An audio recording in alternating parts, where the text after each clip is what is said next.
أعوذ بالله من الشيطان الرجيم. بسم الله الرحمن الرحيم. الحمد لله رب العالمين الرحمن الرحيم مالك يوم الدين إياك نعبد وإياك نستعين اهدنا الصراط المستقيم صراط الذين أنعمت عليهم غير المغضوب عليهم ولا الضالين.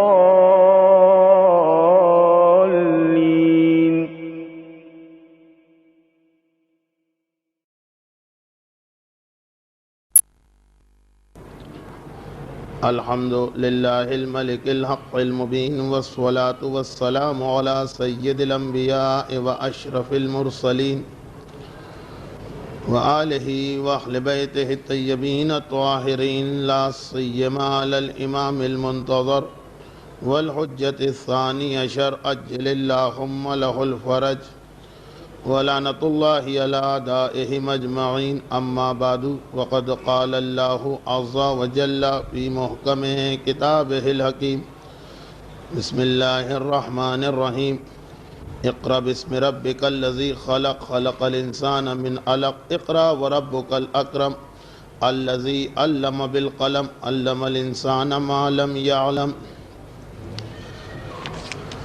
آج سے انشاءاللہ یہ کوشش کی جائے گی کہ ہماری تقریر 45 سے 50 منٹ سے زیادہ نہ ہونے پائے. کل رات مومنین کرام کے صبر کا زیادہ بڑا امتحان لے لیا گیا، جس کا اندازہ مجھے اپنی حالت سے بھی ہوا اور سننے والوں کی حالت سے بھی. اور یہ غلطی دوبارہ اس لیے نہیں ہو سکتی ہے کہ اگرچہ اس رمضان میں ابھی 2 شب جمعہ اور باقی ہیں، لیکن آخری شب جمعہ شاید میں تقریر نہ کر سکوں، اور بعد والی جو شب جمعہ اب آ رہی ہے اس میں یہاں کی تقریر کے فوراً بعد مجھے ایک اور جگہ تقریر کرنے جانا ہے. لوگ اتنا ڈر گئے ہیں کہ مجھے 2-3 دفعہ اس چیز کی وضاحت کرنا پڑے گی آئندہ جمعرات سے پہلے. فی الحال ہمارا موضوع جو میرے اندازے کے مطابق کل مکمل ہو جانا چاہیے، وہ یہ خیال کرتے ہوئے کہ اس سال ہماری قوم نے یہ عظیم ترین سانحہ اور حادثہ برداشت کیا. ایک ایسا عظیم مرجع اس دنیا سے رخصت ہوا کہ جس کی زندگی میں اس کے حالات اور عظمت کو بیان کرنا ممکن نہیں ہو رہا تھا. تو ایک موضوع بن گیا. بعض صاحبان ایمان کو اس میں دلچسپی بھی محسوس ہوئی، لیکن دلچسپی ہوتی یا نہ ہوتی، میں خود بھی اتنا زیادہ ممنون احسان ہوں اس مرحوم مرجع کا کہ مجھے تو ان کا حق ادا کرنا ہی تھا. آغائے خوئی کی زندگی کے حوالے سے آج کی ہماری گفتگو بھی ایک خاص عنوان کے تحت ہے. میں نے عرض کیا تھا کہ ہم اس طرح سے گفتگو آگے بڑھا رہے ہیں جس طرح عشرہ محرم ایک عام عنوان ہوتا ہے اور اس کے بعد اس کو خاص عنوان دیا جاتا ہے. تو ویسے عنوان ہمارا بنا آغائے خوئی، لیکن آغائے خوئی کی روزانہ کی زندگی، آغائے خوئی کا علم فقہ، آغائے خوئی کی زندگی میں خواب، اس طرح کے جو عنوانات چل رہے ہیں. آج کی گفتگو کا عنوان آغائے خوئی ہیں، لیکن اس میں اسلام کے ایک اور اہم مسئلے کو واضح کیا جائے گا، اور وہ یہ ایک سوال یہ پیدا ہوتا ہے کہ معصومین کو چھوڑ کر باقی اس دنیا میں جتنے بھی انسان پیدا ہوتے ہیں وہ سب تقریباً یکساں اور برابر ہوتے ہیں. کل مولود یولد علی فطرت الاسلام، ہر پیدا ہونے والا اسلام کی فطرت پہ پیدا ہو رہا. ہر پیدا ہونے والا غیر معصوم کے گھر میں پیدا ہو رہا. ہمارے گھر میں آسمان کے نوری فرشتے نازل نہیں ہوتے. اللہ بھی کسی ایک گھر کو زیادہ اور دوسرے گھر کو کم عطا نہیں کرتا. تقریباً سارے پیدا ہونے والے بچوں کا مزاج ایک جیسا ہوتا. اب بعض اوقات جسمانی فرق جس طرح پڑ سکتا کہ اگر کسی بچے کی ماں نے دوران حمل وہ جو پیگننسی کا پیریڈ ہے اپنی صحت کا خیال رکھا، آنے والے بچے کا خیال رکھا اور اس 9 مہینے میں ڈاکٹر کی ایڈوائس کے مطابق زندگی گزاری تو وہ بچہ پیدائش کے بعد نسبتاً صحت مند نظر آتا. اور اگر کوئی ماں اس بنیادی ذمہ داری سے غافل ہو گئی، توجہ نہ دی اس نے کہ دوران حمل میرے ایک ایک عمل کا جسمانی نقصان میری اولاد کو پہنچے گا. ابھی وہ روحانی اور اسلامی تو ہم بات ہی نہیں کر رہے ہیں. کہ حتیٰ یہ کہ جو دوائیوں کی چھوٹی چھوٹی گولیاں ہوتی اس پہ بھی لکھا ہوتا ہے کہ اگر حمل ہے تو پھر اس کے لیے پہلے ڈاکٹر سے پوچھی. لاپرواہی سے زندگی گزارتی رہی تو بچہ جسمانی اعتبار سے ذرا کمزور یا ناقص پیدا ہوتا. تو اس طرح کا فیکٹر آ تو جاتا ہے انسان کی زندگی میں.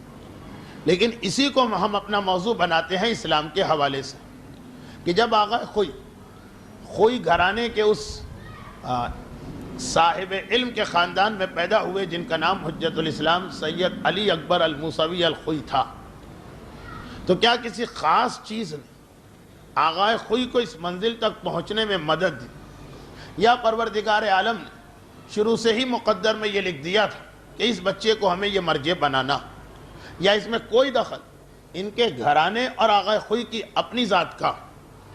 ہمارے سامنے ایسے واقعات آتے ہیں اور بے شمار کہ جس میں مراجع نے یہ بتایا کہ ان کی تشکیل میں ان کی ماں کا یا ان کی بہن کا یا ان کی شریک حیات کا کتنا دخل ہے. یہ خود اپنی جگہ ایک بہت اہم موضوع. تاریخ غیبت کبریٰ کو جب ہم پڑھتے ہیں تو چاہے ہمارے سامنے سید مرتضیٰ کا بچپنا ہو اور ماں کا کنٹریبیوشن، چاہے شیخ توسی کے حالات ہوں، چاہے خود علامہ ہلی ہوں کہ جن کے بارے میں تو یہ کہا جاتا کہ وہ اجتہاد کی گود میں کھیلے، اجتہاد کی گود میں پلے، اجتہاد کی ہوا میں سانس لی، اجتہاد انہوں نے کھایا، اجتہاد انہوں نے پیا. اس لیے کہ ایک وقت میں 17 مجتہد اس گھر میں جمع ہو چکے تھے. اس گود سے اس گود میں بچہ جائے تو ایک مجتہد سے دوسرے مجتہد کی گود میں جا رہا، اور 17 مجتہد مردوں کے نہیں بلکہ گھر کی خواتین کو شامل کرتے ہوئے. تو وہ تو ایک ماحول ہی کچھ اور تھا کہ ماں کی گود سے بہن کے پاس گیا تو پتہ چلا ایک مجتہدہ سے دوسری مجتہدہ کے پاس، اور بہن کی گود سے ماموں نے اٹھا لیا تو پتہ چلا کہ ایک مجتہدہ سے دوسرے مجتہد کے پاس. تو یہ علامہ ہلی کے بعد شہیدین کا واقعہ آتا ہے ہمارے سامنے. علامہ مجلسی آتے ہیں، یہاں تک کہ موجودہ زمانے میں امام خمینی شہید بحقر صدر اور خود آغا خوئی کا وہ واقعہ کہ 3 دعائیں مانگتے رہے تھے، وہ اتنی دفعہ آپ نے سن لیا کہ اب میں اس کو بیان نہیں کر رہا ہوں. لیکن ایک تو یہ مسئلہ ہوتا خاندان کا بیک گراؤنڈ، بڑوں کی تربیت، جو تربیت اولاد کے عنوان سے واقعات میں مجلسوں میں بیان کرتا ہوں. تو میں یہ عرض کر رہا تھا کہ آغا خوئی کو آغا خوئی بنانے میں، امام خمینی کو امام خمینی بنانے میں، علامہ مجلسی کو مجلسی بنانے میں، شیخ توسی کو شیخ توسی بنانے میں کیا کن چیزوں کا حصہ ہوتا؟ تو 2 بہت نمایاں چیزیں. ایک چونکہ مجالس کا عنوان بنتی رہتی، یعنی بڑوں خصوصاً والدین کی تربیت. اس کے علاوہ ایک دوسری چیز بھی ہوتی، والدین کی تربیت کی بھی ایک لمٹ ہوتی، ایک حد ہوتی. تربیت اولاد میں اکثر میں یہ جملہ کہا کرتا ہوں کہ 4-5 چیزیں اولاد پہ اثر انداز ہوتی، خالی والدین نہیں. والدین اپنی جگہ ایک اہمیت رکھتے ہیں. اس کے بعد ماحول. ایک عمر کے بعد بچے کو گھر میں آپ رکھ ہی نہیں سکتے، وہ گھر سے باہر نکلے. اور یہ گھر کے باہر کا ماحول کبھی کبھار والدین کی تربیت کو صاف کر دیتا، مٹا دیتا، دھو دیتا. اس کی اپنی ایک اہمیت. غذا، تربیت کتنی ہی اچھی ہو، غذا کی خرابی تربیت کے اثر کو نیوٹرلائز کر دیتی ہے، ختم کر دیتی. اسی طرح سے 2 چیزیں اور بھی بتائی جاتی. تو اور ہر چیز کا اپنا ایک مقام. والدین ایک حد تک کام آئیں گے، ماحول ایک حد تک کام آئے گا. اس میں ایک انتہائی اہم اصول جو اسلام نے بتایا وہ ہے استاد. اور آج کا ہمارا موضوع ہی یہ آغا خوئی، ان کے حوالے سے ان کے اساتذہ، اس کے حوالے سے اسلام میں استاد کے احترام کی اہمیت. بہت عام سا موضوع ہے لیکن بہت اہم موضوع. اس لیے کہ بات میں شروع کروں جو ہمارا موضوع چل رہا، چاہے اس کے بعد ہم آغا خوئی کا ذکر نہ کر سکیں، کہ کسی نے ایک مرتبہ آغا خوئی سے خود یہ سوال کیا تھا کہ آپ اس عظیم منزل پہ جو پہنچ چکے ہیں، اور اس عظیم منزل کا مطلب وہی پرانے واقعات کہ مثلا امام کا آ کے مبارکباد دینا، خواب کے عالم میں وہ مکاشفات، لوگوں کا آغا خوئی کے بارے میں خواب دیکھنا، یہ 7 یا 6 واقعات جو بیان ہوئے، صرف یہی نہیں، ایک کثیر تعداد میں اس کے علاوہ بھی واقعات۔ تو لوگ آ کے سوال کرتے ہیں کہ آخر آپ اس مقام پر کیسے پہنچے؟ ہر آدمی کے دل میں تجسس ہوتا کہ وہ دوسروں کے واقعات سے ہدایت اور عبرت لے کے خود اپنے آپ کو ترقی دے۔ تاریخ پڑھی اس لیے جاتی ہے کہ پھر جن قوموں نے ترقی کی ہے ہم ان کی اچھائیاں لے، جو زوال پذیر ہو گئے ان کی برائیوں سے اپنے آپ کو بچائے۔ قرآن قصے کہانی کی کتاب نہیں، مگر فرعون و موسیٰ کا، ابراہیم و نمرود کا، یعقوب و یوسف کا بار بار ذکر کر رہا، صرف اس لیے کہ اس میں جو اچھائیاں ہیں وہ تم کو لینا ہے، جو برائیاں ہیں اس سے تمہیں اپنے آپ کو بچانا۔ تو یہ اسلام میں کوئی بری چیز نہیں سمجھی گئی، اپنے بزرگوں سے یہ سوال کرنا کہ آپ یہاں تک کیسے پہنچے، اور اس سوال کا جواب بعض اوقات لوگوں کو بہت مایوس کر دیتا ہے، بعض اوقات لوگ خوش ہو جاتے ہیں، اس لیے کہ عام طور پر لوگوں کا خیال یہ ہوتا کہ جو روحانی اعتبار سے اتنی ترقی کرتا وہ کوئی خاص وظیفہ پڑھتا ہوگا، کوئی خاص چلہ کھینچتا ہوگا، اس کے پاس کوئی خصوصی عمل ایسا ہوگا کہ جو ہم میں سے کسی کو نہیں ملا۔ اور یہی وجہ کہ جب جواب میں مثلا ہم جیسے لوگوں سے بھی کبھی کبھار یہ سوال ہو جاتا کہ جی حافظہ بہت طاقتور ہے، یہ بتائیے کہ یہ اتنی ساری باتیں آپ کو کیسے یاد رہتی؟ مجھے پتا کہ کم از کم یہی ایک چیز ایسی کہ جس کے اندر میں انتہا یعنی جو بلو زیرو پر چل رہا ہوں وہ حافظے کا مسئلہ مجھے معلوم، لیکن خیر اگر کہا جائے کہ یہ حافظہ، اس کے لیے جتنا آپ الحمد کا سورہ پڑھیں گے اتنا مناسب ہے۔ ایک مرتبہ چہرے اتر جاتے ہیں، لوگ دل میں کہتے ہیں کہ نہیں ڈنڈی مار گئے، کوئی جو خاص عمل ہوگا جس سے یہ حافظہ طاقتور ہوتا وہ نہیں بتانا چاہتے، تو ہم کو ایسی ویسی باتوں پہ ٹرخا دیا گیا۔ قرآن کی آیتوں کے بارے میں اس قسم کے جملے توہین میں آتے ہیں، لیکن میں یہ جو ہیں زبان پہ یا جو ذہنوں میں ہیں وہ بتا رہا ہوں، کیونکہ خیال یہ ہوتا کہ اگر کسی کو اللہ نے کوئی نعمت اور گفٹ دی تو ایسا کوئی خاص الخاص عمل وہ کرتا ہوگا جو نہ کسی کتاب میں لکھا ہے نہ کسی حدیث کے اندر پایا جاتا۔ رات کے 12 ساڑھے 12 بجے کسی قبرستان میں یا دریا کے کنارے ایک ٹانگ پہ کھڑے ہو کے یا درخت سے الٹا لٹک کر کوئی خاص دعا پڑھی ہوگی تو اس منزل پر پہنچے، جبکہ وہ ساری چیزیں قرآن اور حدیث میں بکھری ہوئی، لیکن اتنا زیادہ ہم اس کو پڑھ چکے۔ اب جیسے دعا قبول ہونے کے لیے امن یجیب المضطر اذا دعاہ ویکشف السوء، اس سے بہتر اور کون سی آیت ہو سکتی؟ حدیثوں کو چھوڑ کر خالی آیت کو پڑھنے سے انسان کا دل پکار اٹھتا۔ اور ایک زمانے میں ہم سنتے تھے کہ 1,20,000 مرتبہ جو اس آیت کو پڑھتا ہے تو اس کا ناممکن کام ممکن ہو جاتا۔ اب ہم نے دیکھا کہ اس سے انسان کا چھوٹا سا مسئلہ بھی حل نہیں ہوتا، لوگوں نے یہ آیت ہی پڑھنا چھوڑ دی۔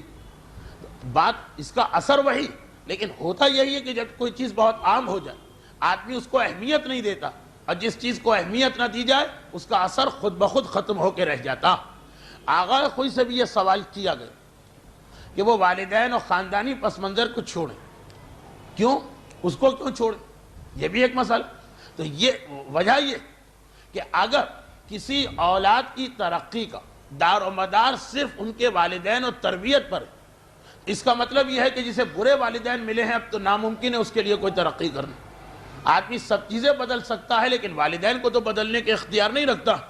اگر کسی کا وہ بچپنے کا ابتدائی 4-5 سال کا زمانہ گزر گیا غلط تربیت کی وجہ سے، تو بس اس کا مطلب اب ناممکن ہو گیا اپنے آپ کو ترقی دینا، ایسا تو نہیں۔ اسی لیے مایوسی انسان میں پیدا نہ ہونے پائے، اللہ نے ہر چیز کو کئی حصوں میں تقسیم کر دیا کہ اگر کہیں ایک جگہ گڑبڑ بھی ہو جائے تب بھی مرتے دم تک تم کنٹرول کر سکتے ہو اپنی خرابی کو۔ جس کے والدین صحیح نہ ہو، ایسا نہیں ہے کہ اب اس کو بگڑنا ہی بگڑنا۔ ہاں اگر اسلام کہتا کہ اولاد کے صحیح اور غلط ہونے کا 100% دار و مدار والدین پر 100%، تو پھر تو بات ختم ہو۔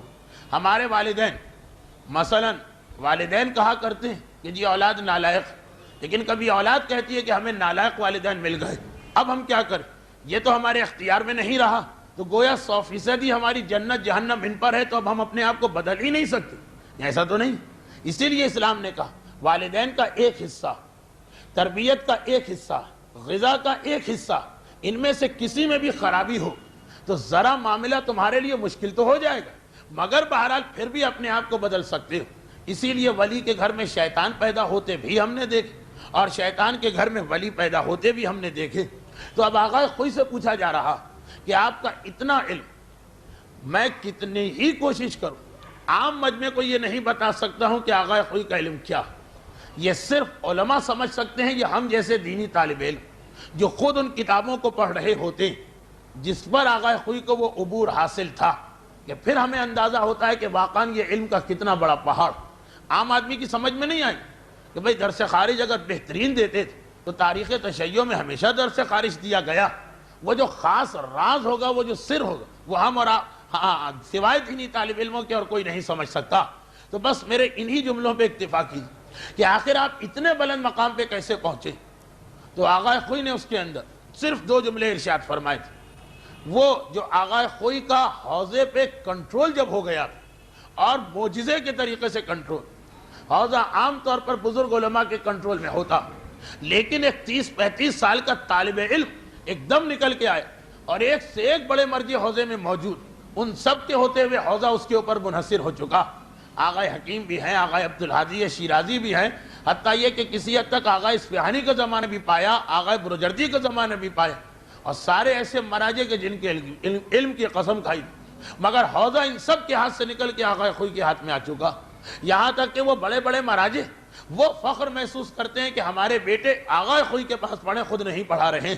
ایک واقعاً ایک منزل ہوتی ہے انسان کے علم، جبکہ عمر کے اعتبار سے دیکھا جائے تو حوضے کے سٹینڈرڈ سے کچھ نہیں۔ تو پوچھا گیا کہ آپ اس منزل تک کیسے پہنچے؟ آغا خوئی نے اس کے مختلف جواب دیے، چنانچہ اس موقع پر جو جواب تھا وہ ہماری آج کی تقریر کا عنوان بنا۔ کہا کہ مجھے اس منزل تک پہنچانے میں والدین کا مسئلہ اپنی جگہ، میرے اساتذہ کا سب سے بڑا ہاتھ، اور میں نے بھی، یہ آغا خوئی کا جملہ تھا، میں نے بھی اساتذہ کی جوتیوں کو سیدھا کر کے اس علم کو حاصل کیا۔ اب ایک وقت اس میں 2 باتیں آ رہی ہیں۔ اچھے استاد کا انتخاب بہت بڑا مسئلہ ہے اسلام کے اندر، جس کی وجہ سے اکثر و بیشتر آپ ہم لوگوں کو دیکھتے ہیں کہ ممبر پہ جا کے یہ موضوع چھیڑ دیتے ہیں کہ اسکول ہمارے اپنے ہونے چاہیے، اور شاید اس میں بھی ایک تقریر آ جائے، آج تو نہیں، کل یا پرسوں۔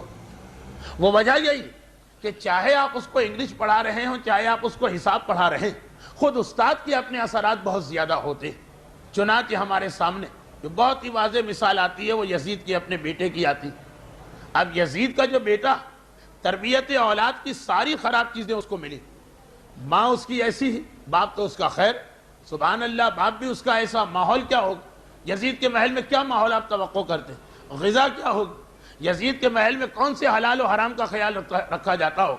ساری چیزیں جمع ہو گئی کہ یزید کے بیٹے کو تو دنیا کا بدترین انسان بننا چاہیے، اور وہی وہ ہے کہ جو اس زمانے کو دیکھتے ہوئے بہترین انسان ثابت ہو رہا، کہ اپنے باپ کی وہ برائی کرے، اپنے دادا پر وہ اعتراض کرے، دولت حکومت کو وہ ٹھکرا دے۔ یہ تو وہ امتحان ہے جو مومن بھی نہیں دے سکتا، جو ہر وقت امام کے نام پہ سینہ پیٹتا لیکن خمس دینے کو تیار نہیں، حلال و حرام کا خیال کرنے کو تیار نہیں، 2 پیسے چھوڑنے کو تیار نہیں، اور اس کو حکومت مل چکی، اور ایسی حکومت کے خاندان ہاتھ جوڑ کے کہہ رہا ہے تمہیں حکمران بننا۔ دیکھیں بادشاہوں میں ایک مسئلہ یہ ہوتا کہ گھر کے جوڑ توڑ بہت ہوتے، کچھ لوگوں نے اس لیے بھی تخت حکومت کو ٹھکرا دیا کہ وہ خاندان کی مخالفت کا سامنا نہیں کر سکتے، گھر والے ہی پیٹھ سے خنجر گھونپتے ہیں۔ یہاں تو بالکل الٹا مسئلہ، اس وقت کے حالات میں پورے خاندان کی ناک اور عزت کا مسئلہ بن گیا تھا کہ یزید کو برحق ثابت کرنا ہے تو اس کا بیٹا اپنے باپ کے تخت کو سنبھال، اور وہ علی اعلان۔ اچھا ایسا بھی نہیں کہ بعض اوقات ہم خاندان کے کسی گناہ کو دیکھتے ہیں، گناہ میں شریک نہیں ہونا چاہتے، مگر اتنی زبان ہمارے پاس نہیں ہوتی کہ کہہ دیں ہمارے گھر میں غلط ہو رہا، کوئی بہانہ بنا کر گناہ سے ہٹ جاتے، خود وہاں موجود نہیں ہوتے، وہاں سے نکل جاتے، مگر اتنی طاقت ہم میں نہیں ایک عام سے گھرانے میں۔ اور یزید کا بیٹا علل اعلان اس دربار میں جو فقط اس کی بیعت کرنے کے لیے بنایا گیا تھا اور لوگ جمع ہوئے تھے، وہاں پہ اعلان کر رہا کہ کیسی حکومت، کیسا تخت۔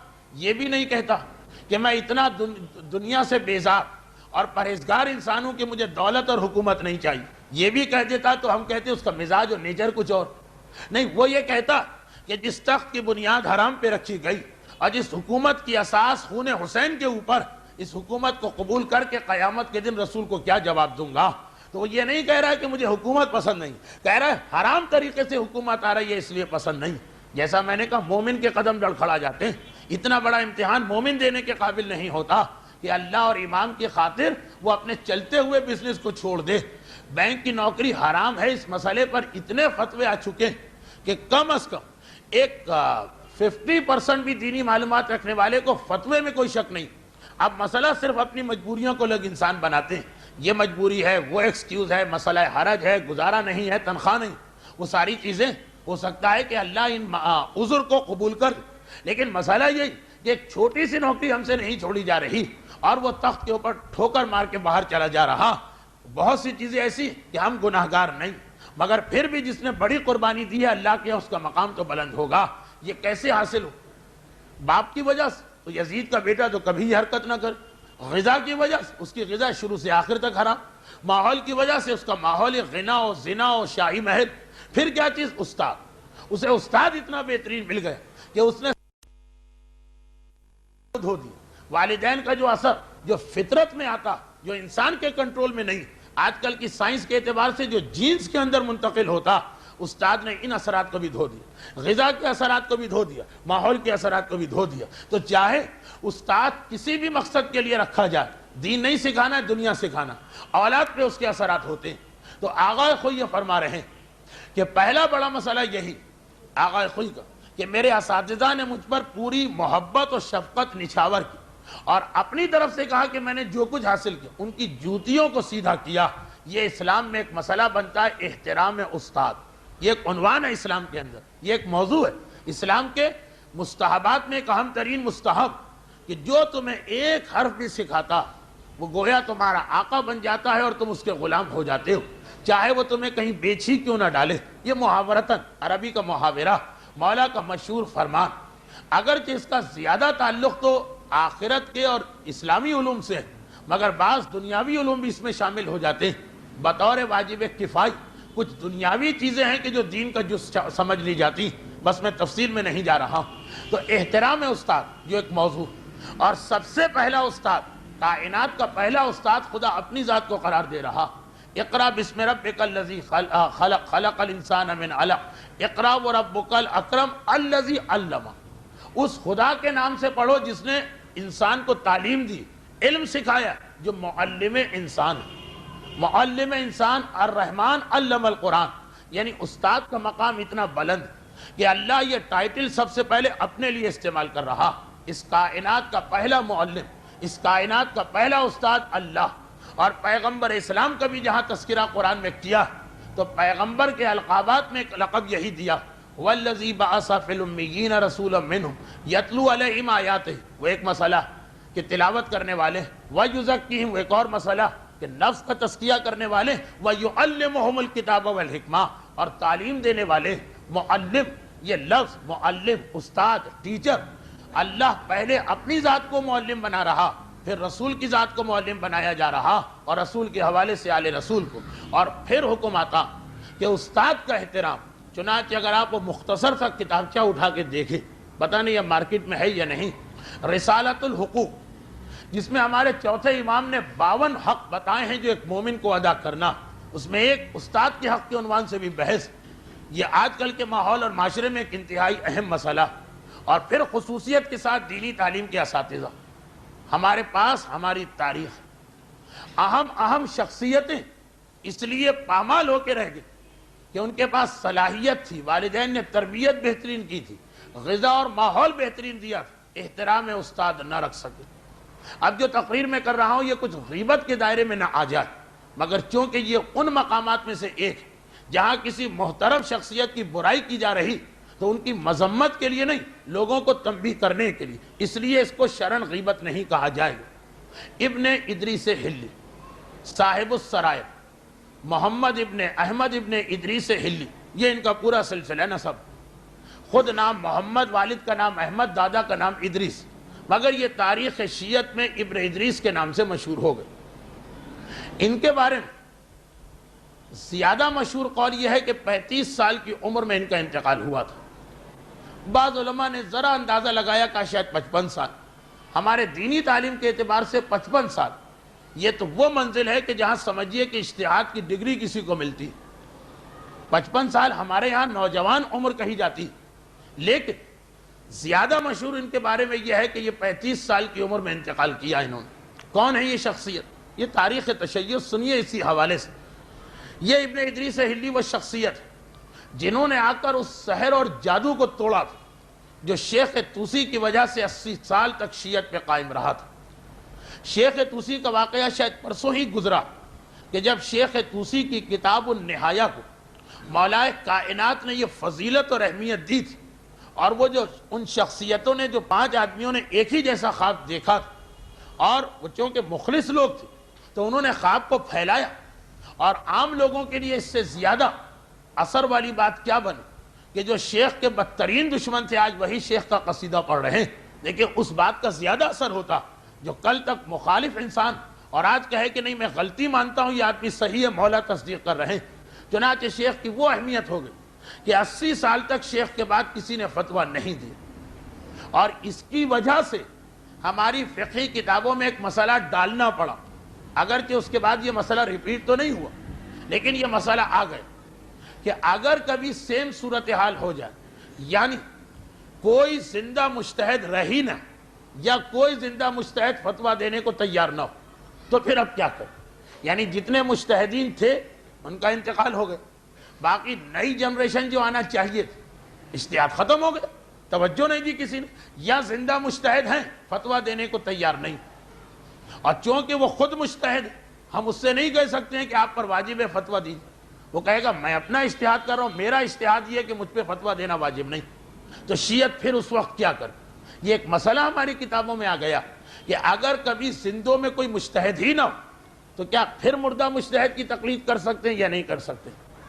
ایک بات یہ آئی، اور پھر اس میں یہ بات آئی کہ اگر مردہ کی تقلید کی اجازت مل جائے گی تو پھر کس مردہ کی اجازت ملے؟ بھئی جب مردہ کا دروازہ کھل گیا کہ تقلید کر سکتے ہیں تو ہم سب سے آخری مردہ کو کیوں لیں؟ پھر علامہ حلی کو کیوں نہ لیں؟ پھر شیخ طوسی کو کیوں نہ لیں؟ ابھی تو مسئلہ ایک تو وہ آدمی جو کسی مجتہد کی تقلید کر رہا، پھر اس کا مجتہد مر گیا وہ تو اس پر باقی، لیکن جو بچے پیدا ہوں گے ایسے زمانے میں جب کوئی مجتہد نہیں، اس کو آپ کس کی تقلید کروائیں گے؟ آپ کہیں گے کہ زندہ نہیں ہے تو مردہ کی تقلید کرو، مگر کون مردہ؟ جو سب سے آخری مرا ہوگا؟ کیا دلیل؟ جب مردہ کا مسئلہ ختم ہو گیا تو ہم اس کی تقلید کیوں کریں، ہم 100 سال پہلے والے کی کیوں نہ کریں؟ یہ بحث آتی ہے۔ فی الحال اس بحث کی ضرورت نہیں، لیکن مسئلہ کیوں آ گیا؟ شیخ طوسی کی وجہ سے، کہ اب کوئی یہ نہیں کہہ سکتا کہ فرضی مسئلہ، شیعت اس پرابلم سے گزر چکی۔ 80 سال ایسے تھے کہ مجتہدین گزرے، مگر جب ان سے کہا جاتا تھا فتویٰ دیجئے، گھبرا کے کہتے تھے کہ شیخ کے بعد ہم کیسے فتویٰ دے سکتے؟ ہم نے فتویٰ دیا، ہمارے علم نے بتایا کہ فلاں مسئلے میں شیخ غلط، مگر نہیں شیخ غلط نہیں ہو سکتے، کہیں ہم سے غلطی ہو رہی، کوئی حدیث ہم نہیں سمجھ پا رہے، کوئی اصول ہماری عقل سے باہر نکلا جا رہا، یہ کہہ کر 80 سال 3 نسلیں گزر گئیں اور کوئی فتویٰ نہیں دے رہا۔ شیخ طوسی کی بیٹی جن کے بارے میں کہا جاتا ہے کہ شاید وہ خود مجتہدہ تھی، اور ان کی بیٹی یعنی شیخ کی نواسی، ان کے بارے میں بھی یہ ہے کہ یا مجتہد تھی یا مجتہد بننے کے قریب تھی۔ ان شیخ طوسی کی نواسی کی شادی احمد حلی سے، احمد طوسی سے ہوئی، اور ان سے پھر ہمارے سامنے ابن ادریس آئے جو شیخ کی نواسی کے بیٹے، یعنی شیخ ان کے دادا یا نانا بنے۔ یہ اتنا جینیس انسان کہ 25 سال کی عمر میں انہوں نے کتاب السرائر لکھی۔ کتاب السرائر کیوں لکھی گئی؟ صرف ایک وجہ سے کہ یہ جو شیعت وہ غلطی کر رہی جو غیروں نے کی، جس کے نتیجے میں شیعت ہلاک ہو جائے گی، کہ اجتہاد کا دروازہ بند ہو گیا، رفتہ رفتہ مجتہد پیدا ہونا بند ہو رہے ہیں۔ بھئی شیخ کے بعد مجتہد کی پہلی نسل گزری، مگر جب وہ اپنا اجتہاد کرنے کو تیار نہیں تو یہ تو ایک ہنر ہے، ہاتھ سے نکل جاتا ہے، اگلے مجتہد اور کمزور ہو گئے۔ انہوں نے بھی ساری زندگی اجتہاد کیا ہی نہیں۔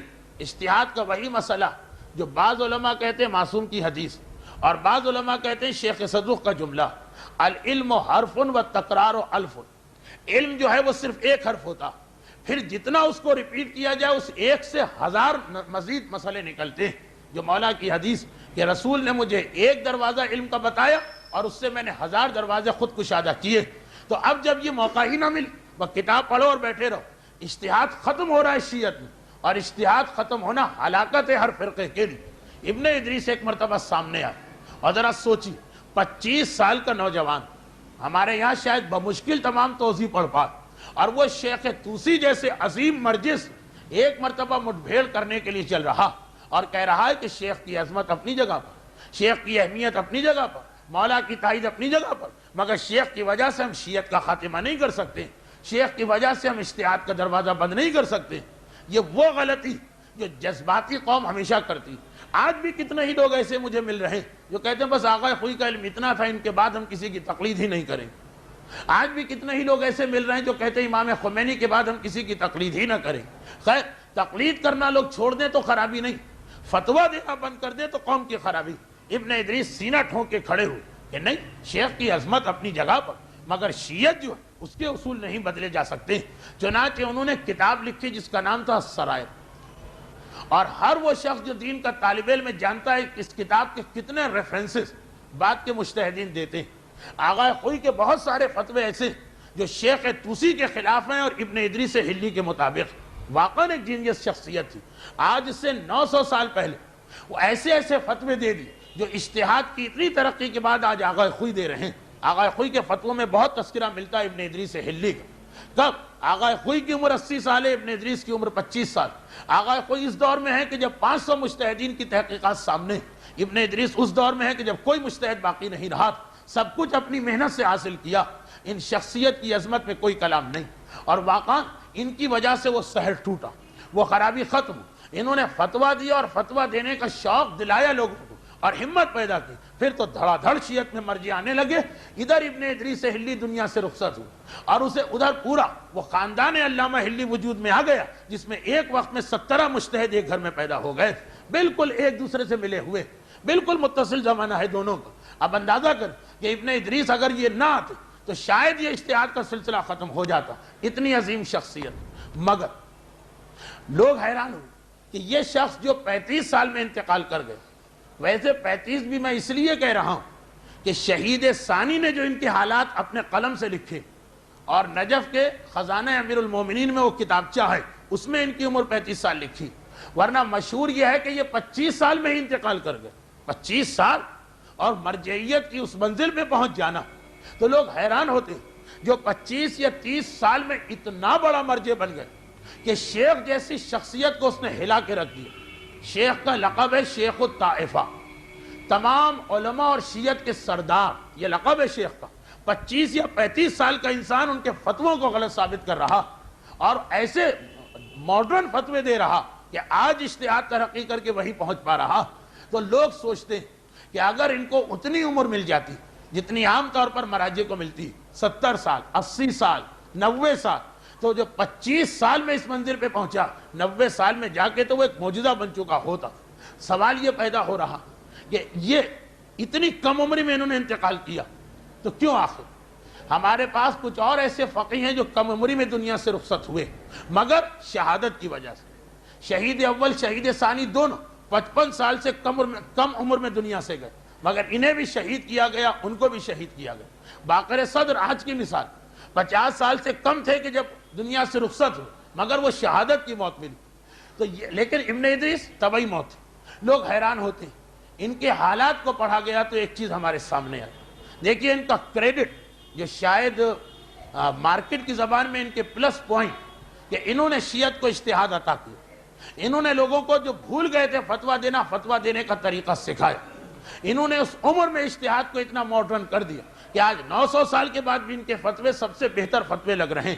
ساری خوبیاں ان کے اندر، مگر کہا کہ ایک خرابی، اور وہ خرابی ایسی ہے جس کے بارے میں 6 معصومین کا جملہ کہ جس میں یہ خرابی ہو اللہ اسے جوان مرگ کر دیتا.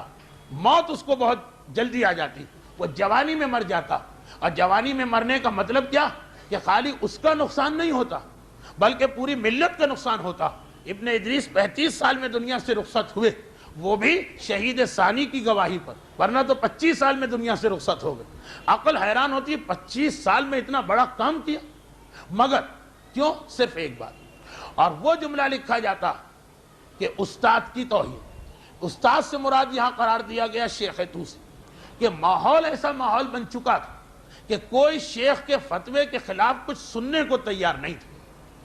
اچھوں کے حوضہ تو نہیں چل رہا ہے، حوضہ تو رکا ہوا، تو اب ابن ادریس اپنا مقام بھی پہلے نہیں بنا سکتے۔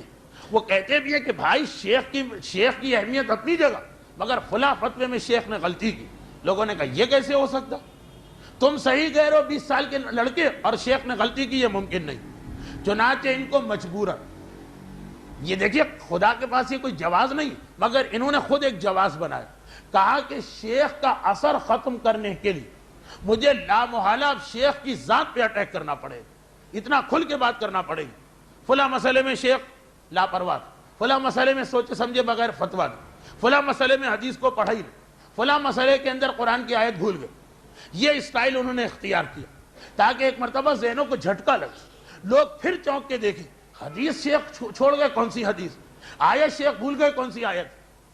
عام طور پہ ہمارے مراجع یہی اعتراض تو کرتے ہیں پرانے مجتہدین پر، ورنہ فتویٰ کیسے دے کہ ہمارا فتویٰ یہ پرانے کا ہے، لیکن یہ نہیں کہتے کہ لاپرواہ تھے، یہ نہیں کہتے کہ بے خبر تھے، یہ نہیں کہتے کہ سستی میں فتویٰ دیا، یہ جملے نہیں، بلکہ یہی کہتے ہیں ان کا اجتہاد تھا، یہ ان کی اپنی محنت تھی اور یہ نتیجہ نکلا۔ ابن ادریس نے دیکھا نرم الفاظ سے لوگوں پہ اثر نہیں ہو رہا، چنانچہ اپنی جگہ وہ یہ سمجھے کہ میں شیعت اور اجتہاد کی خدمت انجام دے رہا ہوں، مگر شیخ کی توہین شروع کر دی۔ وہ سست آدمی تھے، لاپرواہ آدمی تھے، غافل آدمی تھے، توجہ نہیں دیتے تھے قرآن اور حدیث پر۔ اب ان باتوں سے فائدہ تو ہوا کہ ایک مرتبہ لوگ چونک کے اٹھے کہ بھائی شیخ یہ تو علمی اعتراض ہو رہے ہیں، لیکن شیخ کی تو توہین، اور وہ شیخ کہ جو شیعت کے لیے فخر کی بات، ابن ادریس بھی اپنی جگہ صحیح، لیکن پروردگار کبھی بھی نیک کام کے لیے گناہ کی اجازت نہیں دیتا۔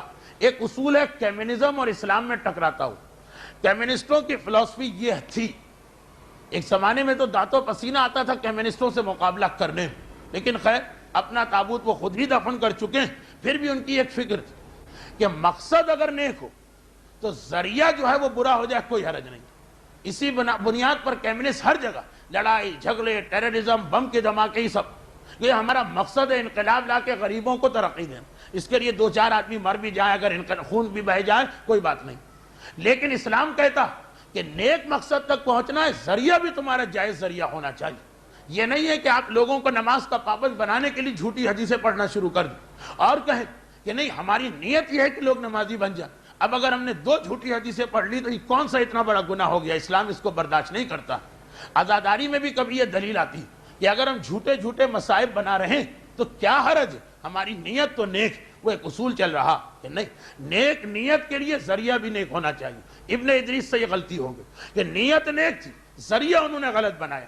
چلے اگر اور کوئی غلطی کرتے تو اللہ جانتا اور وہ جانتے، مگر استاد کی بے احترامی وہ گناہ کہ چاہے ابن ادریس جیسا عظیم ترین مرجع اور شیعت کا فخر، اور اگر زندہ رہ جاتا تو شیعت کو کتنا علمی فائدہ پہنچاتا، خدا نے کہا وہ سب چیزیں اپنی جگہ، استاد کی بے احترامی کرتا ہے جوان مرد، اسے جوانی میں موت دے دی جائے گی۔ اس کے بعد اور بہت سارے واقعات آ رہے ہیں، تفصیل میں جانے کا موقع نہیں، میں اسی کی تفصیل میں زیادہ چلا گیا، لیکن بطور مثال دور آخر کا بھی ایک واقعہ مشہور ہے، مرزا قمی صاحب قوانین۔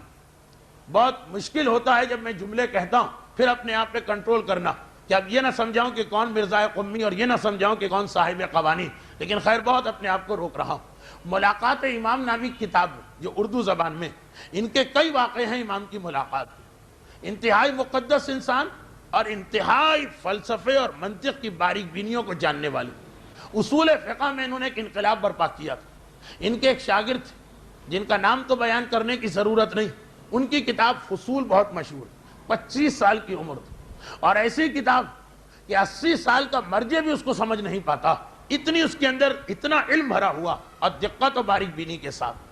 مگر وہی بات کہ ان کو جو استاد ملے تھے، وہ استاد 80 سال کے مرزا قمی درس دے رہے ہیں، شاگرد 20-22 سال کا، جوانی میں جوش بھی آدمی میں زیادہ ہوتا۔ ہمارے یہاں درس خارج کا ایک طریقہ کار رہا، اب ذرا تبدیلی آ گئی ہے کیونکہ مجمع بہت بڑھ گیا، وہ یہ کہ بڑے سے بڑا مرجع بھی ہو، وہ ممبر سے جو بھی فتویٰ دے گا اس کے شاگرد اس کے فتوے کی چھان بین کریں گے، علمی اعتراض کریں گے، مگر اس میں ہمیشہ احترام ملحوظ رکھا جاتا۔ یہ صاحب فصول 22 سال میں اتنا علم ان میں آ گیا جیسے کسی میں پارا بھر دیا جائے، پھر آدمی چین سے بیٹھ نہیں سکتا، اس کو اچھل کود کرنا ہی پڑتی۔ تو یہ اپنے استاد سے اس انداز سے بات کرنے لگے کہ مرزا قمی نے آخر بہت مجبوری کے عالم میں آرڈر دے دیا کہ میں تم کو اجازت نہیں دیتا ہوں کہ تم اس کمرے میں آؤ جس میں درس دے رہا ہوں۔ پھر بھی ان کی کیفیت ہی تھی، اتنا علم بھرا ہوا کہ انہوں نے چھت میں سوراخ کر کے روشندان سے بات چیت کرنا شروع کر دی دوران درس۔ نتیجہ یہ نکلا کہ 25واں سال آیا اور دنیا سے رخصت ہو گیا، جبکہ علم اصول کے یہ اتنے بڑے ماہر تھے۔ یہ ابھی 150 سال پہلے کی بات۔ وہ واقعہ ابتدائے تشیع کا ہے، یہ واقعہ حال کا۔ یہ دونوں واقعات مل کے ایک بات بتا رہے ہیں کہ انسان آثار وضع سے نہیں بچ سکتا ہے اگر اپنے استاد کے احترام کو بھول جائے۔ اور ہمارے سامنے دیکھیے یہ دو تو منفی واقعات تھے، جنہوں نے استاد کے احترام کا لحاظ نہ رکھا۔ امام نے کہا چاہے وہ شیعت کی کتنی ہی خدمت دے چکا ہو اور چاہے وہ مستقبل میں شیعت کے لیے کتنا ہی فائدہ مند کیوں نہ ہو، اللہ کے دین کا کام شخصیتوں سے نہیں چلتا، کتنا ہی فائدہ مند کیوں نہ ہو۔ استاد کی توہین کرتا ہے اس کو زندہ رہنے کا حق نہیں، جواں مرگ ہو جائے گا۔ مراجع کی مثالیں میں نے دی، عام آدمیوں کی نہیں۔ اور اس کے برعکس جب وحید باقر بہبہانی سے پوچھا گیا کہ آپ اس عظیم مقام پہ کیسے پہنچے، استاد وحید باقر بہبہانی، ہمارے بعض علماء اور مجتہدین ایسے گزرے جن کے لیے لقب مخصوص ہو کے رہ گیا، مخصوص۔ جیسے میں نے اکثر کہا ہے کہ لفظ علامہ، علامہ کے ساتھ آپ کسی کا نام لے لیں تو یہ لقب اس کا بن جائے، لیکن خالی آپ کہیں علامہ، علامہ کا فلاں واقعہ، علامہ کا فلاں فتویٰ، جاہل آدمی تو پلٹ کے پوچھے گا کون علامہ، اس لیے کہ کراچی میں گلی گلی علامہ، لیکن جو ذرا بھی دین کو جانتا اس کو جب آپ نے لفظ علامہ کا اس سے پوچھنے کی ضرورت ہی نہیں۔ علامہ تو شیعت کی تاریخ میں ایک ہی گزرا ہے جس کا نام علامہ حلی۔ لفظ شیخ، شیخ ایک بہت ہی محترم لقب ہے عربی کے اندر، سردار، سید۔ شیخ کے ساتھ آپ تذکرہ کریں مثلا شیخ انصاری، شیخ فلاں، شیخ فلاں، ٹھیک، خالی کہہ دے شیخ نے یہ کہا یعنی سردار نے یہ کہا، کبھی پلٹ کے کوئی نہیں پوچھے گا جو ذرا بھی اسلام کو جانتا ہے کہ شیخ کون۔ شیخ کا مطلب ہے شیخ توسی، زعیم، زعیم علمی دنیا کا سردار، جس کے ہاتھ میں پورا کنٹرول علم کا اور اجتہاد کا۔ اگر آپ کہیں زعیم قطب، الگ مسئلہ، آپ کہیں 50 سال پہلے کے زعیم، الگ مسئلہ، خالی کہیں کہ زعیم نے یہ کہا، زعیم یہ آغا خوئی، اور کوئی ہے ہی نہیں جو ذرا بھی دین کو جانتا ہے۔ اسی طرح ایک لقب ہے استاد الکل۔ اگر یہ کہا جائے کہ استاد کل نے یہ کہا، اب نہیں پوچھنا ہے کہ کون استاد شیعت کی تاریخ میں 900 سال میں ہزاروں استاد گزرے، جی نہیں، استاد الکل یعنی سب کے استاد تو ایک ہی گزرے، ان کا نام ہے وحید باقر بہبہانی۔ اور مجھے معلوم کہ اس مجمع کے 90% افراد تو سمجھے ہی نہیں ہوں گے کہ یہ استاد الکل کسے کہا جاتا۔ ہم اور آپ تو عادی کہ وہ سائیکل بنانے والا سائیکل بناتے بناتے کہتا ہے استاد بتائیے کہ اب میں کیا کروں، ہم تو اس کو استاد سمجھا کرتے ہیں، لیکن یاد رکھیے استاد الکل۔ ہماری گردنیں عقیدت سے جھک جاتی ہیں جب اس آغا بہبہانی کا نام آتا۔ کیا خدمت شیعت کی انجام دے کے گئے۔ آغا بہبہانی کا زمانہ بھی وہ زمانہ تھا جب شیعت میں سے اجتہاد کو نکالنے کی سازش کامیاب ہو گئی اور لوگوں کو مجتہدین کے خلاف اتنا کر دیا گیا تھا، اتنا کر دیا گیا تھا، اجتہاد ختم، جو شیعت کے لیے ایسا ترہ امتیاز کہ آج سارے مسلمان مکتب فکر کہتے ہیں افسوس ہم نے اجتہاد کا دروازہ بند کیوں کیا، اور ہم فخر کے ساتھ کہتے ہیں کہ 1400 سال یا 1200 سال سے ہم اجتہاد کر رہے ہیں، مگر 2 موقع ایسے آئے کہ شیعت اور اجتہاد کو جدا کیا گیا۔ پہلا شیخ توسی کے بعد وہ مسئلہ تھا شیخ کی عظمت کا، اور ایک آغا باقر بہبہانی سے کچھ پہلے کا وہ مسئلہ تھا ایک سازش کا، مجتہدین سے نفرت، مجتہدین پہ لعن طعن۔ اب دیکھیے اس سے آپ اندازہ کریں کہ عوام کو اتنا خلاف کر دیا گیا تھا مجتہدین کے کہ جب آغا بہبہانی کربلا تشریف لائے، ویسے یہ بہبہان میں تعلیم حاصل کر رہے تھے، کبھی کبھار ایسا بھی ہوتا کہ بظاہر شر ہوتا ہے، اللہ اس میں سے خیر نکال دیتا۔ اللہ نے اپنی ایک صفت بتائی ہے یخرج الحی من المیت، یخرج المیت من الحی، زندہ میں سے مردہ نکلے وہ سمجھ میں آتا، ایک مردہ ہے اللہ اس میں سے زندہ نکال دیتا۔ یہ ہے کہ کہیں بعض اوقات کسی قوم کے لیے چھوٹی خرابی ہوتی، فائدہ بڑا ہو جاتا۔ آغا وحید باقر بیبہانی جب عالم بن گئے تو اپنے ہی شہر میں انہوں نے نماز پڑھانا شروع کر دی۔ اتنی ان کی شہرت اور اتنا ان کے پاس علم تھا کہ نمازیوں کی تعداد بڑھتی چلی گئی۔ ایک دن کسی نے باتوں باتوں میں کہہ دیا کہ ہماری اس مسجد میں ہزاروں امام جماعت آئے تھے، اے آغا بیبہانی، اس وقت تک ان کو استاد کا لقب نہیں ملا، اے آغا بیبہانی آپ جیسا عالم آج تک اس مسجد میں نہیں آیا۔ بس اتنا سننا تھا، اسی وقت استعفیٰ دیا، سامان کو لپیٹا اور نکل کھڑے ہوئے بیبہان سے، اور صرف کربلا جا سکتے ہیں، کہیں اور نہیں۔ کیوں؟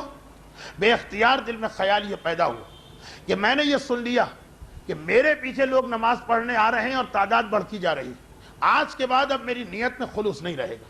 جب مجمع کی بات آ گئی، اگر نہ سنا ہوتا تو کیا اندازہ تھا کہ 50 سال پہلے کون نمازی تھے اور آج کون تھے، مگر جب ایسا ثقہ عالم کہہ کے گیا، نیت کی خرابی آ گئی، اور ذرا سی نیت کی خرابی آ جائے ہمارا مرجع وہ عمل ہی چھوڑ دیتا۔ ہمیں مکمل خالص اللہ والا عمل چاہیے، لیکن کہیں اور نہیں جا سکتے۔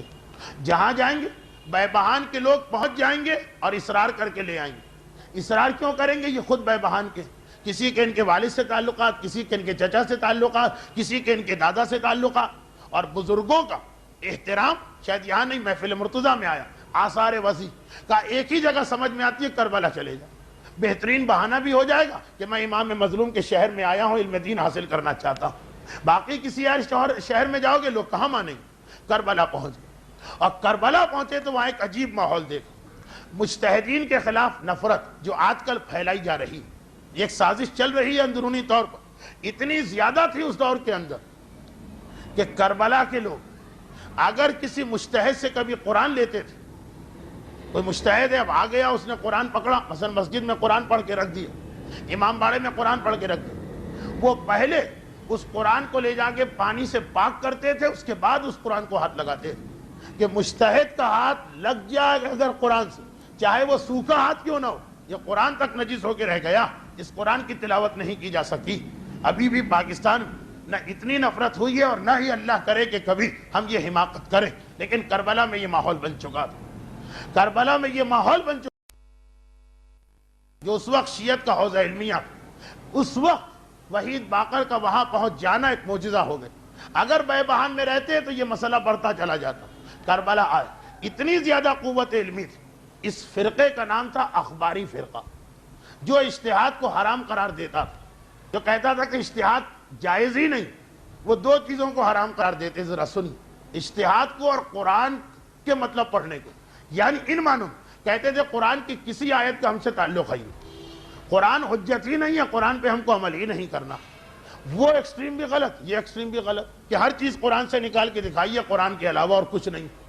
داڑھی بھی چاہیے ان کو تو قرآن والی داڑھی چاہیے، تو خیر نہ وہ صحیح نہ یہ صحیح، مگر وہ ذرا ایکسٹریم پر پہنچے تھے کہ اجتہاد کو بھی نکال دیا تھا۔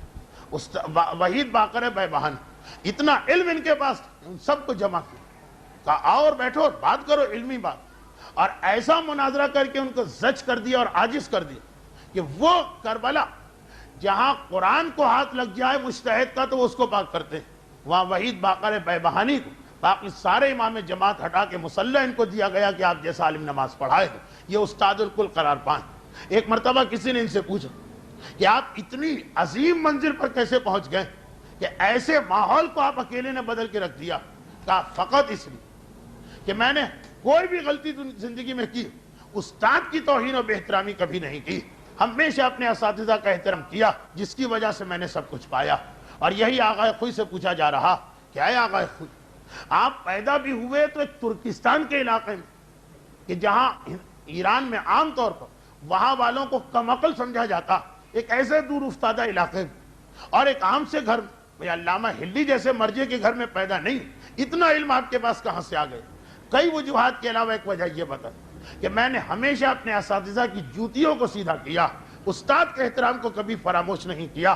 چنانچہ جب بھی اپنی حالات زندگی لکھیں، ایک دنیاوی طریقہ ہوتا کہ حتی الامکان یہ ثابت کیا جائے کہ اس آدمی نے کسی سے نہیں پڑھا، خدا داد صلاحیت نہیں، آغا خوئی اپنے چھوٹے سے چھوٹے اور بڑے سے بڑے استاد کا احترام سے تذکرہ کر رہے ہیں، اور صرف زبانی تذکرہ نہیں، یہ آغا خوئی کی آخری زندگی تک حالت رہی تھی کہ ان کے اساتذہ کے جتنے خاندان تھے، اب تو پوتوں اور پر پوتوں کی بات آ گئی، آغا خوئی کی جوانی میں ان کے اساتذہ تھے، ان کے بیٹے، ان کے پوتے، ان کے آغا خوئی ہر وقت ان کے حالات کے بارے میں جستجو کیا کرتے تھے، مسلسل ان سے رابطے میں رہتے تھے، اکثر اپنے اساتذہ کے خاندان میں اپنی بیٹیوں کے رشتے دیے یا بیٹوں کے رشتے، صرف اس لیے کہ استاد کے خاندان کی اندرونی کیفیت پتہ چلتی رہی۔ ایک جملہ ہے آغا خوئی کا کہ بہت سے لوگ سفید پوش ہوتے ہیں، اس حوالے سے ایک جملہ کہا تو اساتذہ کے خاندان کی، دیکھیں کب اس استاد سے پڑھا، اس کا بیٹا، اس بیٹے کا بیٹا، اس بیٹے کا بیٹا، اور وہ جو آغا خوئی کے شاگردوں کا شاگرد، مگر اس کا احترام کیا جا رہا فقط اس لیے کہ اس کے پردادا سے میں نے علم حاصل کیا۔ مرجعیت کی اس عظیم منزل پر پہنچ کر جہاں آدمی اپنے بیٹوں پہ توجہ نہیں دے پاتا، وقت کہاں ہوتا ہے کہ بیٹوں پہ توجہ دی جائے، وہاں آغا خوئی خصوصاً وہ جو شام کا سیشن ہوتا، اپنی اولاد سے تو رات کے 11 سے 12 ملے، اور وہ بھی زیادہ تر بچوں سے کھیلتے رہے اور ان کو ٹافیاں دیتے رہے، مگر اساتذہ کے حالات معلوم کرتے رہتے تھے، ان کا خاندان کس حال میں۔ تو ایک انتہائی اہم اسلام کا پیغام بھی، اور وہ کتابی نہیں عملی بھی، کہ ہم نے تاریخ تشیع میں دیکھا کہ کتنی ہی اہم شخصیت استاد کی بے احترامی کی خدا نے اس کے نام کو مٹا دیا، یعنی جواب مرگ کر دیا، اور کتنا ہی عام شخص کیوں نہ ہو استاد کا احترام کر رہا ہے، خدا اسے ترقی پہ ترقی دے رہا۔ تو آغا خوئی کی زندگی کا ایک اور اہم پہلو، اساتذہ کی اہمیت کو نظر انداز نہ کرو، اور اسی لیے اکثر ایک حدیث نقل کیا کرتے تھے مولا کائنات کی، یہ مولا فرماتے ہیں کہ 3 چیزیں ایسی کہ جس میں انسان کو کبھی شرم نہیں کرنا چاہیے، 3 مسئلے ایسے ہیں جس میں انسان کو کبھی شرم نہیں کرنا چاہیے، اور ان 3 میں سے امام نے کہا اپنے باپ یا اپنے استاد کے لیے اس طرح کھڑا ہو جانا جیسے غلام آقا کو دیکھ کے کھڑا ہوتا، چاہے خود یہ آدمی کتنی ہی بڑی پوزیشن پہ کیوں نہ پہنچ گیا۔ ایک منزل آتی کہ اتنا بڑا آدمی کہ باپ بھی آ جائے تو ذرا شرمندگی ہوتی، یہ بوڑھے ہیں، ضعیف العقل ہیں، پتہ نہیں کیا کہہ دیں، مذاق نہ اڑ جائے، میری توہین نہ ہو جائے، لیکن میرا مولا کہہ رہا ہے کہ اللہ، جملہ یہی، اللہ خود حیا والا ہے اور حیا کو پسند کرتا، مگر 3 چیزیں ایسی ہیں جہاں پہ اللہ بے شرمی کو پسند کرتا، یعنی وہاں پہ حیا کرنے کی کوئی ضرورت نہیں، اور ان میں ایک یہ کہ تمہارا مقام کتنا ہی بلند ہو جائے، اپنے باپ کے احترام کے لیے غلام کی طرح کھڑے ہو، اپنے استاد کے احترام کے لیے غلام کی طرح کھڑے ہو۔ آغا خوئی کی زندگی میں دونوں باتیں ملتی ہیں، والد آ جائیں در سے خارج نہیں دیتے، اور اساتذہ ان کے بیٹے کے بیٹے بیٹے کے بیٹوں کے پیچھے ہیں اور ان کا احترام کر رہے ہیں اور ان کے حالات معلوم کر رہے ہیں۔ یہ ساری تقاریر آغا خوئی کے فضائل کے علاوہ آپ حضرات کی عملی زندگی کے کچھ پیغامات ہیں۔ بس اس کے ساتھ ہماری آج کی گفتگو ختم ہوئی، اگرچہ پھر وہی مسئلہ کہ 50 منٹ تقریر کا وقت تھا، 54 منٹ گفتگو ہو چکی، اس لیے میں زیادہ طویل گفتگو مسائل کی نہیں کروں گا۔ اب لوگ کہیں گے کہ رمضان تو مسائل ہی کا مہینہ، ورنہ کھارا در میں تفسیر کا درس ہو رہا ہے، تاریخ کا درس ہو رہا ہے، اخلاقیات کا درس ہو رہا ہے، یہ چیزیں سننے تو یہاں نہیں آئیں گی، اس سے پہلے ہی آپ کو 9، 9:15، 9:30، پونے 10 تک فارغ ہو سکتے ہیں، یہاں تو لوگ فقہ سننے آتے ہیں، میرا اندازہ یہ، مگر ایک فقیہ کا تذکرہ چل رہا، اس لیے 1 دن اور برداشت کر لیجئے، اس کے بعد جو موضوع ہوگا وہ ایسا ہوگا کہ تقریر ہمارے اختیار میں ہوگی۔ امام کے حالات کبھی 15 منٹ، کبھی 20 منٹ، کبھی 30 منٹ، بس یہ کل تک کی تو ایک زحمت، اور پرسوں انشاءاللہ یہ موضوع مکمل ہو چکا ہوگا، اور اگر کچھ بات ہوئی بھی تو وہ کچھ باقی ماندہ مسئلے ہوں گے۔ میری پوری کوشش یہ کہ رمضان کی ان تقاریر آغا خوئی کے وہ حالات دہرائے نہ جائیں کہ جو میں رمضان سے پہلے مختلف جگہوں پہ کر چکا ہوں، اور آغا خوئی کے حالات کسی اسلامی حکم کے دائرے میں آ رہے ہیں۔ تو آج آغا خوئی اور احترام اساتذہ، اب آئیے فقہ کے پہلے ایک مسئلے کو ہم حل کر دیں، وہ بہت پرانا قرضہ ہم پہ چلا آ رہا، اس کے بعد مزید گفتگو اگر موقع ملا، کچھ سوالات آئے ان کا جواب۔ ہم اسٹیپ بائی اسٹیپ آگے بڑھ رہے ہیں حجاب اور پردے کے مسئلے میں۔ اس میں ہمارے سامنے 3 مسئلے تھے، مگر اندازہ ہوا کہ ایک چوتھا مسئلہ بھی آ جانا چاہیے۔ 3 مسئلے کیا تھے؟ عورت کتنا حجاب کرے، نمبر 2 مرد عورت کو کتنا دیکھ سکتا ہے بغیر بری نیت کے، نمبر 3 ٹی وی، فلم اور تصویر میں عورت اگر ہو تو اس کا مسئلہ کیا۔ مگر میں نے بعد میں یہ سوچا کہ نمبر 4 کیوں نہ شامل کر دیا جائے، اور وہ یہ کہ عورت مرد کو کتنا دیکھ سکتی ہے، کیونکہ ٹی وی، فلم، اخبارات، البم یہ تو گھر میں آتے ہیں، اس میں عورتیں بھی ہوتی ہیں، مرد بھی ہوتے ہیں۔ قُل لِّلْمُؤْمِنِينَ يَغُضُّ مِنْ أَبْصَارِهِمْ، جب قرآن نے کہا اے نبی صاحبان ایمان سے کہیے نگاہیں نیچی کریں، تو یہ بھی کہا وَقُل لِّلْمُؤْمِنَاتِ يَغْضُضْنَ مِنْ أَبْصَارِهِنَّ، اور مومنہ عورتوں سے بھی کہیے کہ وہ بھی اپنی نگاہیں نیچی کریں۔ تو اب گویا بیلنس ہو جائے گا، 4 مسئلے ہیں۔ پہلا مسئلہ یہ خواتین کا ہے، کتنا حجاب کریں۔ آخری مسئلہ کل آئے گا، عورت مردوں کو کس حد تک دیکھ سکتی ہے۔ بیچ کے 2 مسئلے مردوں کے تھے، جس میں سے ایک ہو چکا ہے، ایک باقی۔ بات صرف واضح ہو جائے اس لیے روزانہ جتنا مسئلہ گزر چکا ہے اس کو میں دہرا بھی دیتا ہوں۔ تو ابھی پردے کے مسئلے کو نہیں دہراتا ہوں، صرف دیکھنے کے مسئلے کو۔ ابھی تک یہاں بات پہنچی تھی، اور آج کا مسئلہ بڑا اہم مسئلہ ہے ان لوگوں کے لیے جو احتیاط کرنا چاہتے ہیں۔ وہ یہ ہے کہ ابھی تک یہ بات گزری تھی کہ عورت جو خارج میں ہو، جیتی جاگتی ہو، اپنا وجود رکھتی ہو، تصویر نہ ہو، اس عورت کو دیکھنے کے لیے ہم مسئلے کی 2 قسمیں کرتے ہیں۔ یا محترم عورت ہے، یعنی جو پردہ کرتی ہے اور پردے کو مانتی ہے، ایسی عورت کے جسم پر مطلقاً نگاہ ڈالنا حرام ہے۔ لباس کے اوپر سے دیکھا جا سکتا ہے، لیکن کھال کو یا جسم کو نہیں دیکھ سکتے۔ چنانچہ یہ عورت اگر چہرہ اور ہاتھ بھی کھولے ہوئے تو آغائے گل پائگانی کہتے ہیں چہرے اور ہاتھ کو دیکھنا بھی حرام ہے۔ ہاں اگر کسی کو پرانے مرجع کا مسئلہ یاد ہے اس پہ باقی رہ سکتا، چہرے اور ہاتھ کو دیکھنا حرام ہے۔ اور اگر کسی وجہ سے پردے دار عورت کا جسم کا کوئی اور حصہ کھل گیا، وہ پردے کو مانتی، وہ پردے کی پابندی کرتی، مگر اس کی لا علمی میں اس کے جسم کا کوئی حصہ کھلا، یا جیسے چھوٹے چھوٹے گھر ہیں، فلیٹ ہیں، آمنے سامنے کی کھڑکیاں کھلی، تو وہ عورت یہ سوچ کر کہ میں اپنے گھر میں ہوں، حجاب نہیں کر رہی اور اتفاقاً نگاہ پڑی جا رہی ہے کسی مرد کی، تو پردے دار عورت کو دیکھنا مطلقہ حرام رہے گا آغائے گل پائگانی کے فتوے میں۔ البتہ آج بھی آغائے عراقی اور سبزواری و سیستانی یہ تینوں مرجع کہتے ہیں کہ چہرہ اور ہاتھ دیکھا جا سکتا، تو آغائے عراقی کی تقلید کرنے والے تو ہیں۔ آغائے سبزواری اور سیستانی کی ڈائریکٹ تقلید ابھی پاکستان میں اتنا رواج نہیں۔ سبزواری اور سیستانی کی ضرورت پڑتی ہے ابھی فی الحال جب آغائے گل پائگانی کہیں احتیاط لگائیں، تو چونکہ اس مسئلے میں احتیاط نہیں لگائی، ڈائریکٹ کہا کہ احترام والی عورت جو پردے کو مانتی ہے اس کا جسم بالکل نہیں دیکھ سکتے۔ یہ تو ہو گیا ایک مسئلہ۔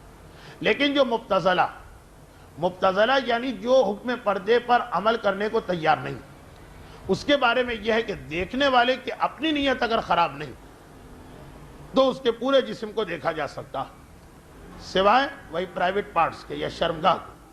البتہ وہ ذرا پیچیدہ مسئلہ بنا کر کہ آغائے گل پائگانی اور سبزواری اور عراقی تینوں احتیاط واجب لگاتے ہیں کہ ایسی عورت کو بھی نہ دیکھو، پردے دار کو تو بالکل نہیں دیکھو، احتیاط واجب ہے کہ جو بے پردہ عورت ہے اس کو بھی نہ دیکھو۔ لیکن یہاں پر چوتھا مرجع آغائے سیستانی اجازت دے دیتا، اور یہ میں شارٹ کر کے کہتا ہوں کہ جو آغائے خوئی کا فتویٰ تھا وہی ان کا فتویٰ، کہ مبتذلات یا کھلم کھلا بے پردہ عورتوں کو پورا جسم ان کا دیکھنا جائز ہے جب تک کہ ہماری نیت میں خرابی نہ ہو۔ یہ تکرار تھی مسئلے۔ اب آئیے اس کے بعد تصویر کا مسئلہ۔ تصویر کے اندر جیسا کہ میں نے بتایا وہ فوٹو بھی آ جاتی ہیں جو کیمرے سے کھینچی جاتی ہیں البم وغیرہ کے اندر۔ تصویر کے اندر فلم جو ہے وہ بھی آ جاتی، تصویر میں ٹیلی ویژن بھی آ جاتا، سب تصویر۔ تو جب تصویر کا مسئلہ حل ہوگا، اس کا مطلب اگر کبھی فلم میں عورتیں ہوں، فلم کا مطلب وہ والی فلم نہیں بلکہ کسی کی شادی کی مووی بنائی گئی، کسی گھر میں مجلس کی مووی بنائی گئی، اور کسی فنکشن کی مووی بنائی گئی، سب کا یہی مسئلہ، پردہ وہ سیمی یعنی فلم سینما گھر کا پردہ ہو، مووی کی ریکارڈنگ ہو، ٹیلی ویژن پہ آنے والے ڈرامے وغیرہ ہو، یا کسی کے گھر کے اندر کسی کا اپنا البم ہو، یا یہ کہ شناختی کارڈ اور پاسپورٹ میں تصویر لگی. عورت کی تصویر کہیں بھی ہو تو اس کا مسئلہ کیا؟ تصویر کا مسئلہ یہ ذرا قابل توجہ مسئلہ ہے، کیونکہ اس میں 3 الگ الگ جملے آئیں گے، اور ہو سکتا ہے کہ میری اتنی احتیاط کے باوجود کہ میں ہر مسئلے کو ایک ایک دن کے بعد بتا رہا ہوں پھر بھی گھچ پچ ہو جائے. اس لیے آپ کی پوری توجہ میں چاہتا ہوں. وہ امر محال ہے. فارسی کا محاورہ ہے کسی سے کہنا دریا میں پیر رکھو، اور یہ بھی کہنا کہ پاؤں تر نہ ہونے پائیں، یہ بہت مشکل، ناممکن.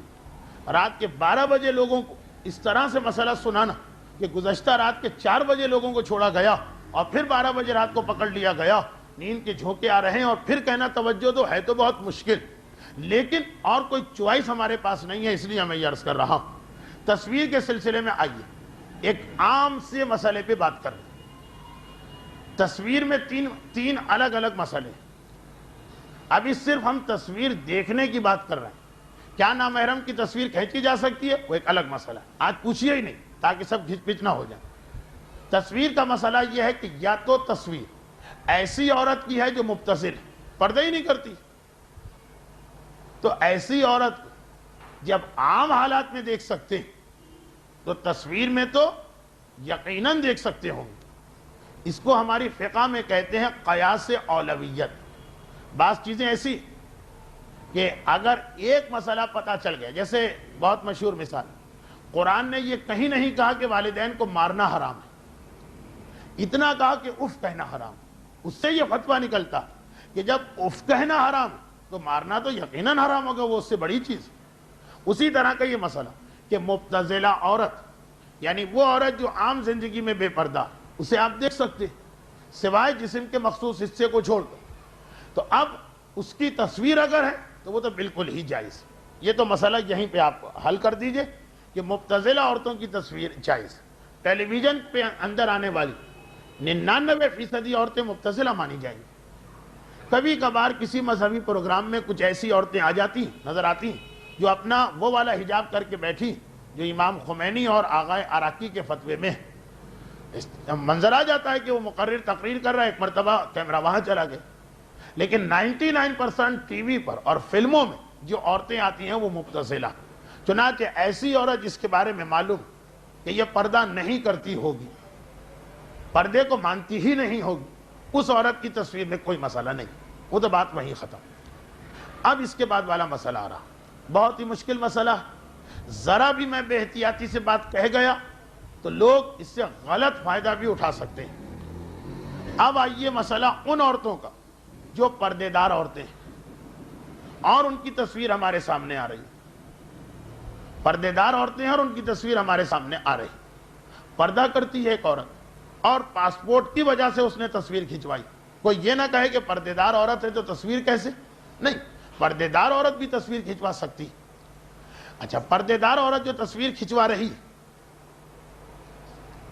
بہت ٹھہر ٹھہر کے سمل کے آگے بڑھنا.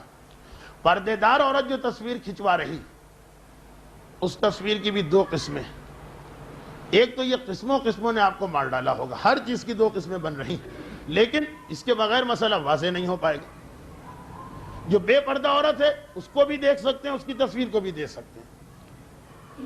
جو پردے دار عورت ہے اس کی تصویر یا تو پردے کے ساتھ ہے یا بغیر پردے کے. بغیر پردے کی تصویر کیوں اس نے کھنچوائی ہوگی؟ نہیں کھنچوائی ہوگی. اگر کسی محرم مرد سے کھنچوائی ہے تو کوئی اعتراض نہیں ہے اسلام کو. اگر عورتوں کی تقریب تھی اور کسی عورت نے تصویر کھینچی ہے تو کوئی اعتراض نہیں. جو پردے دار عورتیں ہیں وہ کبھی بغیر پردے کی بھی تصویر کھنچواتی، اس لیے کہ بھائی نے تصویر کھینچی، بہن نے تصویر کھینچی، کسی خاتون فوٹوگرافر نے آ کے تصویر کھینچی تو اس کو کوئی ضرورت نہیں تھی اپنے آپ کو بچانے کی. احتیاط کرتی تو اچھا تھا، نہیں احتیاط کی تو گناہگار نہیں. خاندانی البم کے اندر عام طور پر پردے دار عورتوں کی بھی تصویر بغیر پردے کے ہوتی ہے. اچھا، لیکن کبھی پردے دار عورت کو تصویر کسی اور وجہ سے کھنچوانا پڑ رہی تو وہ پردے کے ساتھ جا کے کھنچواتی، مثلا پاسپورٹ کے لیے، مثلا شناختی کارڈ کے لیے. یہ تو میں مثال کہہ رہا ہوں. یا مثلا حج اور عمرے پہ جو اور زیارت پہ جاتی ہیں عورتیں اپنے خاندان اور قافلے میں، وہاں کئی مقامات پہ دل چاہتا ایک یادگار کی تصویر کھنچ جائے، مولا کے روضے میں، امام کے روضے میں، مسجد النبوی کے سامنے، خانہ کعبہ کے سامنے، وہ پورے حجاب کے ساتھ ہوتی ہے اور تصویر کھنچواتی ہے۔ تو جو پردے دار عورتیں ہیں ان کی تصویر کی دو قسمیں، یا حجاب کے ساتھ ہے یا بغیر حجاب کے۔ اور بار بار سنیے گا کہ اس میں البم کی تصویر بھی آ رہی ہے، اس میں ویڈیو بھی آ رہا، اور اس کے اندر ٹیلی ویژن کے اور فلم کے پروگرام بھی آ رہے ہیں۔ مثلا ایران کی فلمیں جو حجاب کے ساتھ بنائی جاتی تھی، پاکستان کے تفسیر قرآن اور فہم القرآن ٹائپ کے پروگرام جس کے اندر بعض خواتین حجاب کے ساتھ بیٹھی تقریر سن رہی ہوتی اور کیمرہ ان پہ چلا جاتا۔ تو تصویر جو میں کہہ رہا ہوں اس میں ساری تصویریں آ گئی۔ تو یا تو تصویر حجاب کے ساتھ ہے یا بغیر حجاب کے ہے۔ اگر حجاب کے ساتھ تصویر ہے پردے دار عورت کی تو آقا گل پائگانی فرماتے ہیں احتیاط واجب ہے، پھر بھی نہ دیکھو۔ حجاب کے ساتھ ہے یعنی صرف چہرہ اور ہاتھ دکھائی دے رہے ہوں گے۔ پاسپورٹ میں چہرہ ہوتا ہے لیکن حج وغیرہ کی تصویر میں تو ہاتھ بھی اور چہرہ بھی ہوتا ہے۔ تو آقا گل پائگانی فرماتے ہیں کہ پردے دار عورت کی پردے والی تصویر ہے، احتیاط واجب ہے کہ اسے نہ دیکھو۔ اب دیکھیں تھوڑا فرق پڑا، ویسے کہا تھا کہ اگر کوئی پردے دار عورت ہے اس کو دیکھنا بالکل حرام، تو ان کے مقلد کے لیے کہیں اور مجتہد کی گنجائش ہی نہیں تھی۔ کہا لیکن تصویر کا مسئلہ اتنا مشکل نہیں، تصویر میں بھی پردے دار عورت کی تصویر پردے کے ساتھ احتیاط واجب ہے کہ اس کو دیکھنا حرام، لیکن احتیاط واجب کا لفظ آگے نا، ایک گنجائش نکلی کہ ہم دوسرے مجتہد کے پاس جا سکتے ہیں۔ اور باقی جو تینوں مجتہد آج کل مشہور ہیں، آغا عراقی، آغا سبزواری، آغا سیستانی، تینوں کہتے ہیں کہ پردے دار عورت کی حجاب والی تصویر کو دیکھ سکتے ہیں، کیونکہ اس میں کیا ہوگا؟ چہرہ اور ہاتھ۔ یہ مجتہدین تو وہ ہیں جو کہتے ہیں کہ چہرہ اور ہاتھ تو ویسے ہی ہر عورت کا دیکھا جا سکتا، لیکن عام عورتوں کے لیے ان مجتہد کا فتویٰ ہمارے لیے بیکار تھا، کیونکہ آقا گل پائگانی منع کرتے تھے۔ تصویر میں آقا گل پائگانی نے ذرا نرمی کر کے کہا احتیاط واجب کہ حجاب والی عورت کی بھی تصویر نہ دیکھو جو حجاب کے ساتھ، لیکن وہ آپ دیکھ سکتے ہیں۔ کیسے؟ آغا سبزواری اور عراقی اور سیستانی کی جانب رجوع کر کے۔ البتہ کوئی اور اگر اس میں گناہ نہ ہو رہا کہ وہ تصویر کسی البم میں لگی جس میں حجاب والی تصویریں، اگر البم جس کا ہے وہ راضی نہیں تب وہ ایک الگ گناہ ہو رہا، پھر آپ نہیں دیکھ سکتے اس البم کو، اس لیے نہیں کہ تصویر حرام، اس لیے کہ اس کا مالک راضی نہیں۔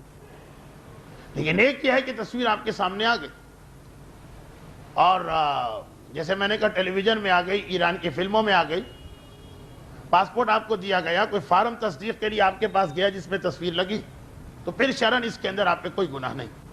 حجاب والی عورت کی تصویر اگر حجاب کے ساتھ، مجھے معلوم ہے کہ مسئلہ بعض لوگوں کے لیے بڑا مشکل ہے، یعنی اس کی حکمت کو سمجھنا کہ کیا ضرورت ہے اتنی گہرائی میں جاننے۔ ساری عورتیں ہماری بہنیں، سب کو دیکھ ڈالو سوائے بیوی کے، وہ بیوی بہن نہیں ہے لیکن پھر بھی اس کو دیکھ سکتے ہو، تو یہ کیا یہ باقاعدہ یہ ساری پیچیدگی آ رہی، یہ ایک مجتہد اور دوسرا مجتہد اور حجاب اور بغیر حجاب اور البم اور پردہ۔ مجھے معلوم بہت سے لوگ اس سے چڑھتے ہیں، لیکن جن لوگوں کو اس کی پابندی کرنا ہے ان کی یہ زندگی اور موت کا مسئلہ، کیسے اس معاشرے کے اندر رہیں، اس لیے میں اس تفصیل میں جا رہا ہوں۔ تو خلاصہ یہ رکھیے کہ حجاب والی عورت حجاب کے ساتھ ہے تو آقا گل پائگانی احتیاط لگا کے منع کرتے ہیں، مگر باقی مجتہدین کی اجازت سے دیکھ سکتے ہیں۔